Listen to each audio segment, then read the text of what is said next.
Com sangue. Stephen King.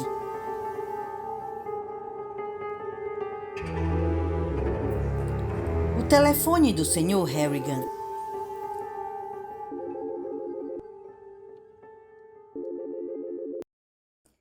Eu tinha o hábito de ligar o celular antes mesmo de me vestir e olhar o aplicativo News News para ter certeza que ninguém tinha iniciado a Terceira Guerra Mundial e não tinha havido um tiroteio em massa em algum shopping. Antes que eu pudesse abrir o aplicativo, na manhã seguinte ao enterro do Sr. Harrigan, vi um círculo vermelho no ícone de SMS, o que significava que eu tinha uma mensagem de texto. Supus que fosse de Billy Bogan, um amigo e colega que tinha um Motorola Ming, ou da Marge Washburn, que tinha um Samsung. Se bem que eu estava recebendo bem menos mensagem de texto de Marge ultimamente. Acho que Regina tinha contado para ela do nosso beijo. Sabe aquela frase que as pessoas costumam dizer? O sangue do fulaninho gelou? Isso pode acontecer mesmo. Eu sei, porque o meu gelou. Fiquei sentado na cama olhando para a tela do celular. A mensagem de texto era do Rei Pirata 1. Na cozinha, ouvi o barulho do meu pai botando a frigideira no armário ao lado do fogão. Aparentemente, ele estava planejando fazer um café da manhã quente, uma coisa que ele tentava fazer 1 ou 2 vezes por semana. Pai? Falei, mas o barulho continuou. E o ouvi dizer uma coisa que talvez tivesse sido: sai daí, filho da puta. Ele não me ouviu, e não só porque a porta do meu quarto estava fechada. Eu mesmo mal conseguia me ouvir. A mensagem de texto deixou meu sangue gelado e roubou minha voz. A mensagem acima da mais recente tinha sido enviada 4 dias antes de o Sr. Harrigan morrer. Dizia: não precisa molhar as plantas hoje. A senhora Dee já fez isso. Abaixo havia o seguinte: CCCAA. Tinha sido enviada às 2h40 da madrugada. Pai. Desta vez eu falei mais alto, mas ainda não o suficiente. Não sei se estava chorando nessa hora ou se as lágrimas começaram a cair quando eu estava descendo a escada, ainda só de cueca e uma camiseta do Gates Fall Tigers. Meu pai estava de costas para mim. Ele tinha conseguido pegar a frigideira e estava colocando manteiga nela para derreter. Ele me ouviu e disse: espero que você esteja com fome. Eu sei que eu estou. Papai, falei. Papai. Ele se virou quando ouviu a palavra que eu tinha parado de usar com ele quando tinha uns 8 ou 9 anos. Viu que eu não estava vestido. Viu que eu estava chorando. Viu que eu estava mostrando o celular. Esqueceu a frigideira. Greg, o que foi? O que houve? Você teve algum pesadelo com o enterro? Foi um pesadelo, sim. E provavelmente era tarde demais. Afinal, ele era velho. Mas talvez não. Ah, papai, falei, balbuciando agora. Ele não está morto. Ao menos, não estava às 2h30 da madrugada. A gente tem que tirar ele do túmulo. A gente tem que ir lá porque a gente enterrou ele vivo. Contei tudo para ele. Havia pegado o celular do Sr. Harrigan e colocado no bolso do paletó. Porque passou a ser muito importante para ele, eu falei. E porque era uma coisa que eu dei para ele. Contei que liguei para o celular no meio da noite, que desliguei da primeira vez e liguei de novo e deixei um recado na caixa postal. Não precisei mostrar ao meu pai a mensagem que recebi em resposta porque ele já tinha olhado. Já tinha analisado o que dizia. A manteiga na frigideira tinha começado a queimar. Meu pai se levantou e tirou a frigideira do fogo. Acho que você não vai querer ovos, disse ele, e voltou para a mesa. Mas em vez de sentar do outro lado, no lugar de sempre, ele sentou ao meu lado e botou a mão sobre a minha. Agora escute. Sei que fiz uma coisa meio sinistra, mas se não tivesse feito, nós não saberíamos. Nós temos que... Filho... Não, pai, escuta. Nós temos que mandar alguém lá agora. Uma escavadeira. Uma carregadeira. Até mesmo homens com pás. Ele ainda pode estar... Greg, para. Você foi enganado. Fiquei olhando para ele, a boca aberta. Eu sabia o que ele estava dizendo, mas a possibilidade de ter acontecido comigo, ainda mais no meio da noite, não tinha passado pela minha cabeça. Está acontecendo cada vez mais. Fizemos até uma reunião no trabalho. Alguém conseguiu acesso ao celular de Harrigan e o clonou. Sabe o que isso significa? Sim, claro, mas, pai, ele apertou minha mão. Alguém torcendo para roubar segredos de negócios, talvez. Ele estava aposentado, mas continuava envolvido. Ele mesmo disse isso. Ou podiam querer acessar as informações do cartão de crédito. A pessoa que fez isso recebeu seu recado no telefone clonado e decidiu fazer uma pegadinha. Não sei se foi isso, falei. Nós temos que verificar. Não temos e vou dizer por quê. O Sr. Harrigan era um homem rico que morreu sem cuidados. Além disso, ele não ia ao médico havia anos. Se bem que aposto que Rafferty pegava no pé dele por causa disso. Pelo menos só porque não podia atualizar as informações do seguro para cobrirem mais do que as despesas da morte. Por esses motivos, houve uma autópsia. Foi assim que descobriram que ele morreu de doença cardíaca avançada. Abriram ele? Pensei no momento que meus dedos roçaram no peito dele na hora que guardei o celular no bolso do paletó. Havia incisões costuradas por baixo da camisa engomada e da gravata? Se meu pai estivesse certo, sim. Incisões costuradas no formato de um Y. Eu tinha visto isto na TV, em CSI. Sim, e depois da autópsia, ele foi embalsamado. Não gosto de contar essas coisas. Não quero nada disso na sua cabeça. Mas é melhor do que deixar você pensar que ele foi enterrado vivo. Ele não foi. Não pode ter sido. Ele está morto. Você entendeu? Sim. Quer que eu fique em casa hoje?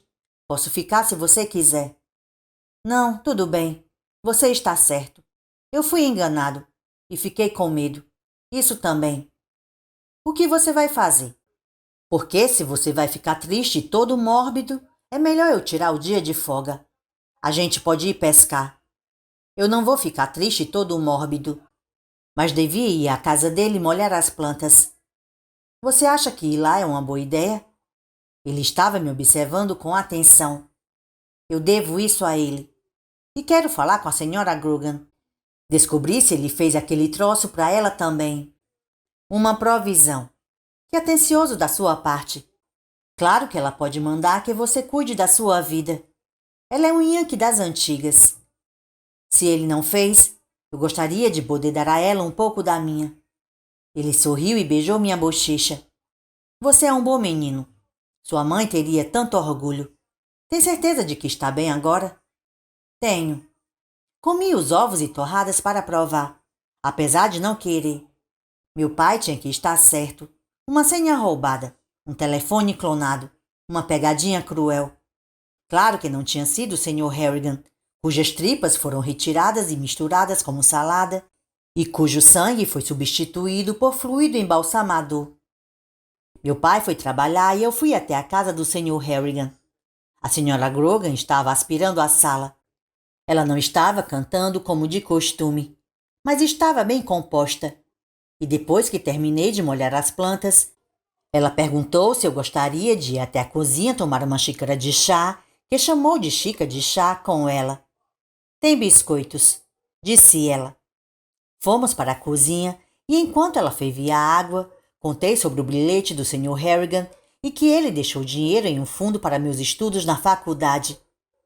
A Sra. Grogan assentiu de forma profissional, como se não esperasse menos, e disse que também tinha recebido o envelope do Sr. Rafferty. O chefe cuidou de mim, mais do que eu esperava. Acho que mais do que eu mereço. Falei que senti o mesmo. A Sra. Dee levou o chá para a mesa, uma caneca grande para cada um. No meio das duas, ela botou um prato de biscoitos de aveia. Ele adorava, disse a Sra. Grogan. Ele disse que fazia o intestino funcionar. Isso a fez rir. Peguei uns 2 biscoitos e mordi. Enquanto mastigava, pensei na passagem da primeira epístola aos Coríntios que eu tinha lido num grupo metodista de jovens no culto da Quinta-feira Santa e de Páscoa alguns meses antes. E depois de dar graças, ele partiu o pão e disse: Isso é meu corpo que é para vocês.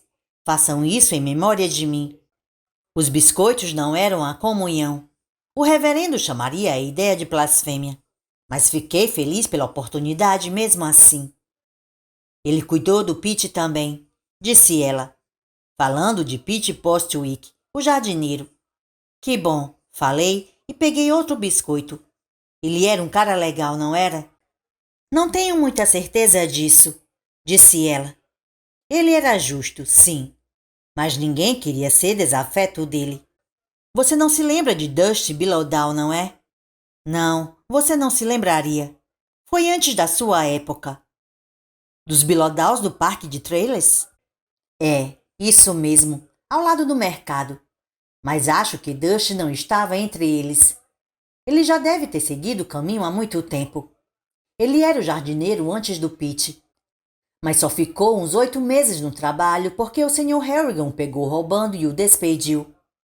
Não sei quanto ele roubou nem como o Sr. Harrigan descobriu, mas a demissão não foi o fim. Sei que você sabe de algumas coisas que o Sr. H deu a esta cidadezinha e todas as formas que ele ajudou, mas Mooney não contou nem metade. Talvez porque não soubesse, ou talvez porque tivesse tempo contado. Caridade faz bem para a alma, mas também dá poder, e o Sr. Harrigan usou o dele com Dusty Billowdown. Ela balançou a cabeça. Acho que em parte por admiração. Ela tinha aquele jeitão yankee.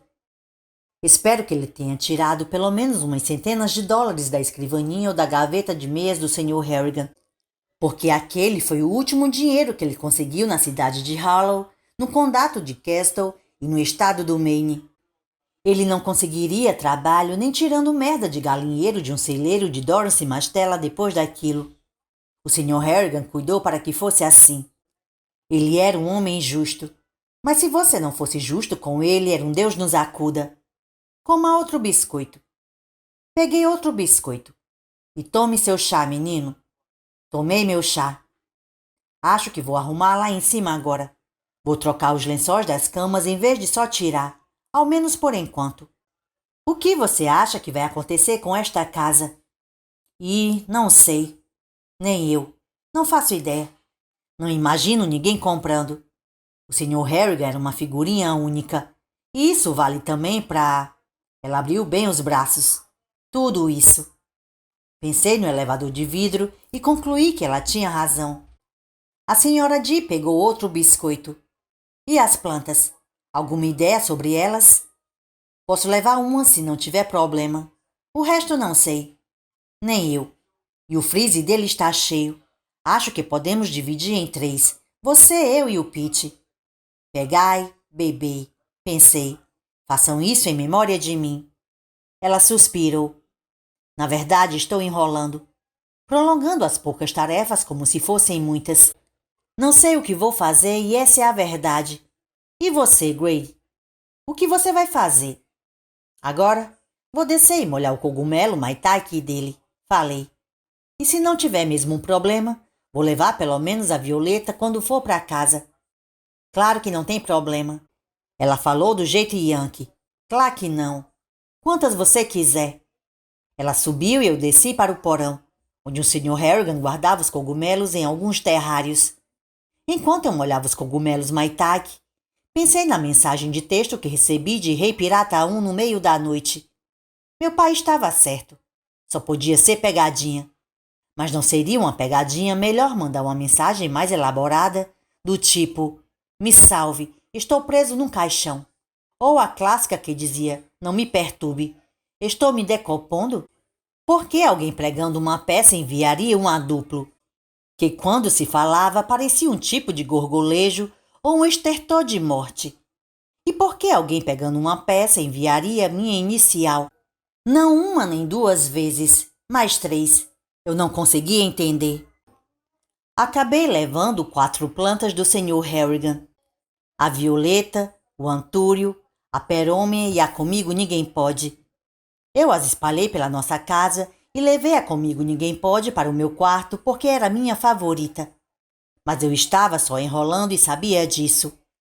Quando as plantas foram arrumadas, peguei uma garrafa de Snapple na geladeira. Botei no alforje da bicicleta e fui até o cemitério Elm. Estava vazio naquela manhã quente de verão e fui direto ao túmulo do Sr. Harrigan. A lápide estava no lugar, nada chique, só uma peça de granito com o nome dele e as datas. Havia muitas flores, todas ainda frescas. Isso não duraria muito. A maioria com cartões. O maior buquê, talvez retirado dos próprios canteiros do Sr. Harrigan, e por respeito, não por economia, era da família de Peter Bostwick. Fiquei de joelhos, mas não para rezar. Tirei o celular do bolso e o segurei na mão. Meu coração batia tão acelerado que eu estava vendo pontinhos pretos. Abri a lista de contatos e liguei para ele. Em seguida, baixei o celular e coloquei a lateral do rosto na grama recém-colocada para tentar ouvir Tammy Wynette. Pensei ter ouvido, mas pode ter sido minha imaginação. Teria que passar pelo paletó, pela tampa do caixão e por 7 palmos de terra. Mas pensei ter ouvido. Não, risque isso. Eu tive certeza. O celular do Sr. Harrigan cantando Stand By Oh Man estava no túmulo. Com o outro ouvido, o que não estava encostado no chão, ouvi a voz dele, muito baixa, mas audível no silêncio do local. Não posso atender agora. Retorna a ligação se parecer adequado. Mas ele não retornaria. Fosse adequado ou não, ele estava morto. Voltei para casa. No dia 1º de setembro de 2009, fiz 13 anos. 3 dias depois, comecei a estudar na Gates Falls Middle, junto com meus amigos Margie, Regina e Billy. Nós íamos em um ônibus velho que ganhou rapidamente o apelido debochado de ônibus dos baixinhos dos alunos de Gates. Eu acabei ficando mais alto, apesar de ter parado de crescer a 3 centímetros de 1,80 m.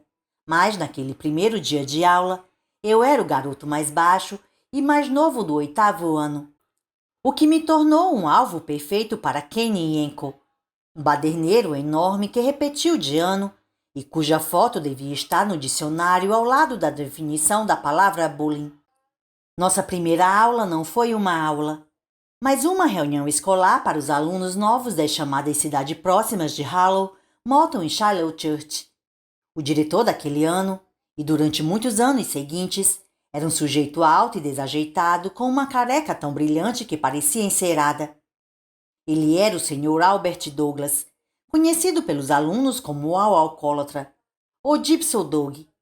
Nenhum dos alunos o tinha visto bêbado, mas todos tinham certeza na época de que ele bebia como um gambá. Ele subiu no palco, deu boas-vindas a este grupo de ótimos alunos novos a Gates Falls Middle e nos contou sobre as coisas maravilhosas que nos aguardavam no ano letivo que começava. Isso incluía uma banda, um clube de canto, um clube de debate, um clube de fotografia, os futuros fazendeiros da América e todos os esportes que aguentássemos, desde que fosse beisebol, corrida, futebol ou lacrosse. Só haveria futebol americano no ensino médio. Ele explicou sobre as sextas-feiras elegantes uma vez por mês, quando os garotos tinham que colocar gravatas e paletós e as garotas tinham que usar vestidos, com barras no máximo 5 centímetros acima do joelho, por favor. Por fim, ele nos disse que não haveria nenhum tipo de iniciação com os alunos novos de outras cidades. Nós, em outras palavras. Aparentemente, no ano anterior, um aluno transferido de Vermont foi para o hospital depois de ser obrigado a tomar 3 garrafas de Gatorade. E agora a tradição tinha sido banida.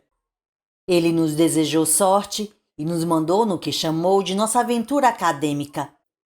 Meus medos de me perder naquela escola enorme acabaram sendo infundados, porque não era enorme. Todas as minhas aulas, exceto o inglês do 7º tempo, eram no 2º andar, e eu gostava de todos os meus professores.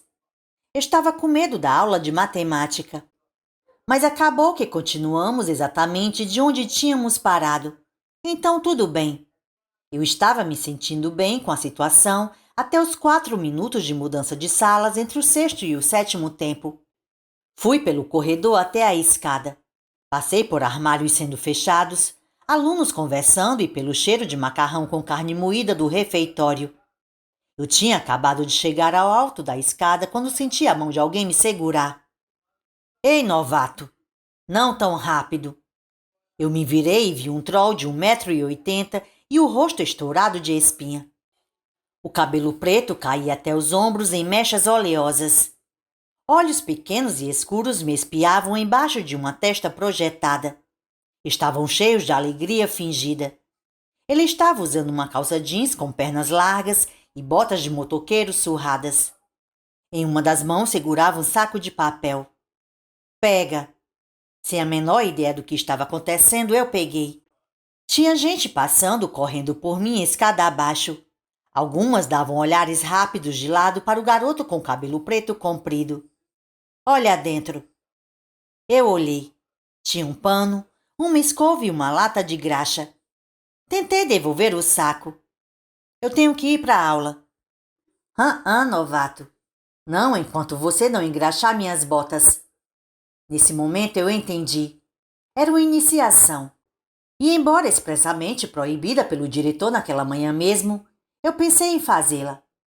Mas pensei em todos os alunos passando correndo e descendo a escada. Eles veriam um garotinho de ralo de joelhos com um pano, a escova e a lata de graxa. A história se espalharia rápido. Mesmo assim, eu talvez tivesse feito, porque o garoto era muito maior do que eu e não gostei da expressão nos olhos dele. Eu adoraria te dar uma surra, dizia aquele olhar. É só me dar uma desculpa, novato. Mas aí pensei no que o Sr. Harrigan diria se me visse de joelhos, engraxando humildemente os sapatos daquele pateta. Não, falei. Dizer não é um erro que você não quer cometer, disse o garoto. É melhor acreditar, porra. Garotos? Ei, garotos, algum problema aqui? Era a Sra. Haggeston, minha professora de ciências. Ela era jovem e bonita. Devia ter acabado de sair da faculdade, mas tinha um ar de confiança que dizia que ela não aceitava gracinhas. O garoto maior balançou a cabeça. Não havia problema algum. Tudo bem, falei devolvendo o saco para o dono. Qual é seu nome? Perguntou a Sra. Haggeston. Ela não estava olhando para mim. Kenny Enco. E o que tem nesse saco, Kenny? Nada. Não seria um kit de iniciação, seria? Não, eu tenho que ir para a aula. Eu também tinha. Os alunos que iam para suas aulas estavam diminuindo e logo o sinal ia tocar.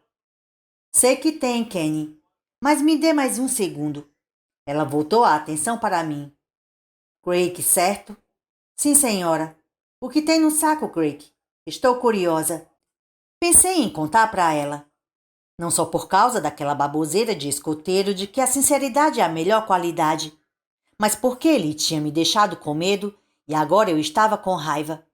E, é melhor admitir de uma vez, porque eu tinha um adulto para interferir. Mas pensei, como o Sr. Harrigan resolveria isso? Ele deduraria? O resto do almoço dele, falei, metade de um sanduíche. Ele me perguntou se eu queria. Se ela tivesse pegado o saco e olhado dentro, nós dois teríamos ficado encrencados. Mas ela não pegou, apesar de eu apostar que ela sabia a verdade. Ela nos mandou ir para a aula e saiu estalando com os saltos médios perfeitos para a escola. Comecei a descer a escada, mas Kenny Enco me segurou de novo. Você devia ter engraxado, novato. Isso me irritou mais ainda. Eu salvei sua pele. Você devia me agradecer. Ele ficou vermelho, o que não ajudou em nada os vulcões que ele tinha na cara. Você devia ter engraxado. Ele começou a se afastar, mas se virou, ainda segurando o saco de papel idiota. Foda-se o agradecimento, novato, e foda-se você. Uma semana depois, Kenny Enco arrumou uma confusão com o Sr. Arsenault, o professor de marcenaria, e jogou uma lixadeira nele. Kenny teve 3 suspensões durante seus 2 anos na Kate Falls Middle. Depois do meu confronto com ele no alto da escada, descobri que ele era tipo uma lenda. Mas aquilo foi a gota d'água. Ele foi expulso. E eu achei que meus problemas com ele tinham acabado.